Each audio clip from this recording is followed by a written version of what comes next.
ಯಾವುದೇ ಕಾರಣಕ್ಕೂ ಕನ್ನಡ ಶಾಲೆ ಕ್ಲೋಸ್ ಮಾಡ್ತಕ್ಕಂಥದ್ದಿಲ್ಲ. ನಮ್ಮ ರಕ್ತದಲ್ಲಿ ಕನ್ನಡ ಇದೆ ಸರ್. ಒಬ್ಬ ಮಗು ಇದ್ರೇನು ಕೂಡ ಒಂದು ಟೀಚರ್ ಕಡ್ಡಾಯವಾಗಿರ್ತಾರೆ, ಒಳ್ಳೆ ಬಿಲ್ಡಿಂಗ್ ಇರುತ್ತೆ, ಮಿಡ್ ಡೇ ಮೀಲ್ಸಿಗೂ ಕೂಡ ಒಂದು ವ್ಯವಸ್ಥೆ ಆಯಾ ಯಾರ್ಯಾರು ಇರಬೇಕು ಅದು ಕಡ್ಡಾಯವಾಗಿರ್ತಾರೆ. ಯಾವುದೇ ಕಾರಣಕ್ಕೂ ಯಾವುದೇ ಶಾಲೆ ಕ್ಲೋಸ್ ಮಾಡಲ್ಲ. ಅದನ್ನ ಒಂದೇ ಉತ್ತರ ಕೊಟ್ಟು ಬಿಡ್ತೀನಿ. ಅದೇ ಕೇಳಿದ್ರ ಅಣ್ಣನ ಭಾಷಣ. ಒಂದೇ ಒಂದು ಮಗು ಸರ್ಕಾರಿ ಶಾಲೆಯಲ್ಲಿ ಓದ್ತಾ ಇದ್ರು, ಅದಕ್ಕೆ ಯಾವುದೇ ಕಾರಣಕ್ಕೂ ಸರ್ಕಾರಿ ಶಾಲೆ ಮುಚ್ಚಲ್ಲ, ಕನ್ನಡ ನನ್ನ ರಕ್ತದಲ್ಲಿದೆ ಅಂತ ವಿಧಾನಸೌಧದಲ್ಲಿ ಕೂತ್ಕೊಂಡು ಭಾಷಣ ಬಿಗಿತಾನೆ ಈ ಅವಿವೇಕಿ ಶಿಕ್ಷಣ ಸಚಿವ. ಆದ್ರೆ ಏನ್ ಮಾಡ್ತಾ ಇದ್ದೇನೆ ಅಂದ್ರೆ, ಚನ್ನಪಟ್ಟಣದಲ್ಲಿ ಒಂಗನೂರು KPS ಸ್ಕೂಲ್ ಅಂತ ಇದೆ. ಆ KPS ಸ್ಕೂಲ್ಗೆ 7 ಸರ್ಕಾರಿ ಶಾಲೆನ ವಿಲೀನ ಮಾಡ್ತಾ ಇದ್ದಾರೆ. 7 ಸರ್ಕಾರಿ ಶಾಲೆನ ಬೀಗ ಹಾಕಿ ಒಂದು KPS ಸ್ಕೂಲ್ನ ಮಾಡಕ್ಕೆ ಹೊರಟಿದ್ದಾರೆ. ಆಲ್ರೆಡಿ 2 ಸ್ಕೂಲ್ಗೆ ಬೀಗ ಹಾಕಿದ್ದಾರೆ. ಇನ್ನು 5 ಸ್ಕೂಲ್ಗೆ ಬೀಗ ಹಾಕಕ್ಕೆ ಅಂದ್ರೆ ಪೇರೆಂಟ್ಸ್ ಹತ್ರ ಇದ್ ಮಾಡ್ತಾ ಇದ್ದಾರೆ. ಪೇರೆಂಟ್ಸ್ ಹಿಂದೆ ಬಿದ್ದಿದ್ದಾರೆ. TC ಕೊಡ್ಸಿ, ಪೇರೆಂಟ್ಸ್ ಹತ್ರ TC ತಗೊಳ್ಳಿ, ಇಲ್ಲ ಅಂದ್ರೆ ಶಿಸ್ತು ಕ್ರಮ ಜರುಗಿಸ್ತೀವಿ ಅನ್ಬಿಟ್ಟು ಅಲ್ಲಿ ಉಳಿದ 5 ಶಾಲೆಯ ಟೀಚರ್ಸ್ಗೆ ಇವರು ಪರೋಕ್ಷವಾಗಿ ಶಿಕ್ಷಣ ಇಲಾಖೆ ಧಮಕಿ ಹಾಕಿದೆ. ನೋಟಿಸ್ ಜಾರಿ ಮಾಡಿ ಧಮಕಿ ಆಗ್ತಾ ಇದೆ. ಈಗ ಹೇಳ್ತಾ ಇದ್ದೀನಿ, ಶಿಕ್ಷಣ ಸಚಿವ ನಿನ್ನ ಬಾಯಲ್ಲಿರೋದು ನಾಲ್ಗೆನಾ ಚಪ್ಪಲಿನ ಅಂತ.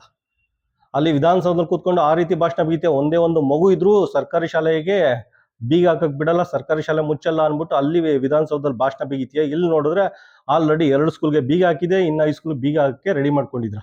ನಿಮ್ ಬಾಯಲ್ಲಿರೋದು ನಾಲ್ಗೆನ ಚಪ್ಪಲಿನ. ಮತ್ತೆ ಒಂದು ಶತಮಾನದ ಶಾಲೆ ಇದೆ, ಅಲ್ಲೊಂದು ಶತಮಾನದ ಶಾಲೆ ಇದೆ, ಅಲ್ಲಿ 30 ಮಕ್ಕಳು ಓದ್ತಾ ಇದ್ದಾರೆ. ಆ ಸ್ಕೂಲ್ಗೂ ಬೀಗ ಹಾಕಕ್ಕೆ ಹೊರಟಿದ್ದಾನೆ ಈ ಅಯೋಗ್ಯ ವಿವೇಕಿ ಶಿಕ್ಷಣ ಸಚಿವ. ಅದನ್ನ ಹೇಳ್ತಾ ಇರೋದು ಶಿಕ್ಷಣ ಸಚಿವ ನೇರವಾಗಿ ಕೇಳ್ತಾ ಇರೋದು, ನಿಮ್ಗೆ ಸರ್ಕಾರಿ ಶಾಲೆನ ವಿಲೀನ ಮಾಡಬೇಕು ಅಥವಾ ಶಾಲೆಗಳನ್ನ ವಿಲೀನ ಮಾಡಬೇಕು ಅಂತ ತೇವಲ್ ಏನಾರು ಇದ್ರೆ ಮೊದಲು ನಿಮ್ಮ ಪ್ರೈವೇಟ್ ಸ್ಕೂಲ್ ಇದೆಯಲ್ಲ, ಮಲ್ನಾಡ್ ಪಬ್ಲಿಕ್ ಸ್ಕೂಲ್, ಅದನ್ನ ವಿಲೀನ ಮಾಡಿ. KPS ಸ್ಕೂಲ್ ಜೊತೆಲಿ ಅದನ್ನ ವಿಲೀನ ಮಾಡಿ.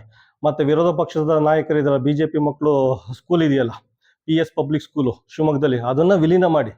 KPS ಸ್ಕೂಲು ಮ್ಯಾಗ್ನೆಟ್ ಸ್ಕೂಲ್ ಜೊತೆಲಿ ಅದನ್ನ ವಿಲೀನ ಮಾಡಿ. ಮತ್ತೆ ನಿಮ್ಮದೇ ಪಕ್ಷದ ಮುಖ್ಯಮಂತ್ರಿ ಇದಲ್ಲ DK ಶಿವಕುಮಾರ್ ಅವ್ರದ್ದು ನ್ಯಾಷನಲ್ LVU ಪಬ್ಲಿಕ್ ಸ್ಕೂಲ್ ಇದೆಯಲ್ಲ, ಆ ಸ್ಕೂಲ್ನ ವಿಲೀನ ಮಾಡಿ. ಫಸ್ಟ್ ಆ ಸ್ಕೂಲ್ನ ವಿಲೀನ ಮಾಡಿ, ಅದಾದ್ಮೇಲೆ ಸರ್ಕಾರಿ ಶಾಲೆ ವಿಷಯಕ್ಕೆ ಬನ್ನಿ. ಅಲ್ಲಿ ಹೇಳೋದೊಂದು, ಇಲ್ಲಿ ಮಾಡೋದೊಂದು.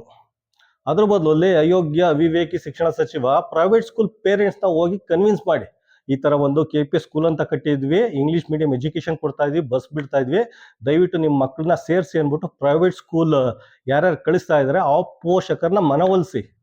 ಅಟ್ಲೀಸ್ಟ್ ಅವ್ರದ್ದು ಲಕ್ಷಾಂತರ ರೂಪಾಯಿ ದುಡ್ಡಾರ ಉಳಿಯುತ್ತೆ. ಸುಮಾರು ಜನ ಸಾಲ ಮಾಡ್ಕೊಂಡು ಮನೆ ಮಠ ಮಾರ್ಕೊಂಡು ಮಕ್ಕಳು ಭವಿಷ್ಯ ಚೆನ್ನಾಗಿರ್ಲಿ ಅಂತ ಓದಿಸ್ತಾ ಇದ್ದಾರೆ. ಅವ್ರಿಗಾರು ಒಳ್ಳೇದಾಗುತ್ತೆ. ಹೋಗಿ ಅವ್ರನ್ನ ರಿಕ್ವೆಸ್ಟ್ ಮಾಡಿ.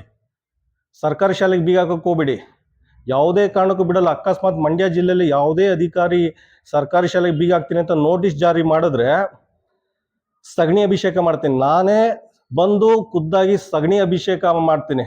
ಫಸ್ಟ್ FIR ನನ್ನ ಮೇಲೆ ಆಗಲಿ, ಫಸ್ಟ್ ಕೇಸು ನನ್ನ ಮೇಲೆ ಮಾಡಿ, ಬಂದು ಸಗಣಿ ಅಭಿಷೇಕ ಮಾಡ್ತೀನಿ. ಇದನ್ನ ಜಿಲ್ಲಾಧಿಕಾರಿ ಮೀಟಿಂಗಲ್ಲಿ ಹೇಳಿದೀನಿ ನಾವು.